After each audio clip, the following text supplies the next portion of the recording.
எசாயா 12:1-6 முடிய.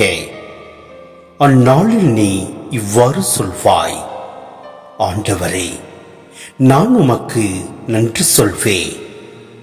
நீர் என் மேல் சினம் அடைந்திருந்தீர். இப்பொழுதோ சினம் தணிந்து விட்டது. நீர் எனக்கு ஆறுதலும் அளித்துள்ளீர். இறைவன் என் மீட்பர், அவர் மேல் நம்பிக்கை வைக்கிறேன். நான் அஞ்ச மாட்டேன். ஆண்டவரே என் ஆற்றல், அவரையே பாடுவேன். என் மீட்பும் அவரே.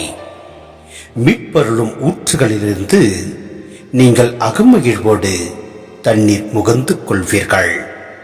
அந்நாளில் நீங்கள் சொல்வதாவது, ஆண்டவருக்கு நன்றி செலுத்துங்கள், அவர் திருப்பெயரை போற்றுங்கள், மக்களினங்களிடையே அவர் செயல்களை அறிவியுங்கள், அவர் திருப்பெயர் உயர்க என பறைசாற்றுங்கள், ஆண்டவருக்கு புகழ்பா அமைத்து பாடுங்கள், ஏனெனில் அவர் மாட்சியுறும் செயல்களை புரிந்துள்ளார்.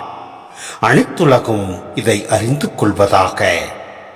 சீயோனில் குடியிருப்போரே, ஆர்ப்பரித்து அக்களியுங்கள். இஸ்ரேலின் தூயவர் உங்களிடையே சிறந்து விளங்குகின்றார்.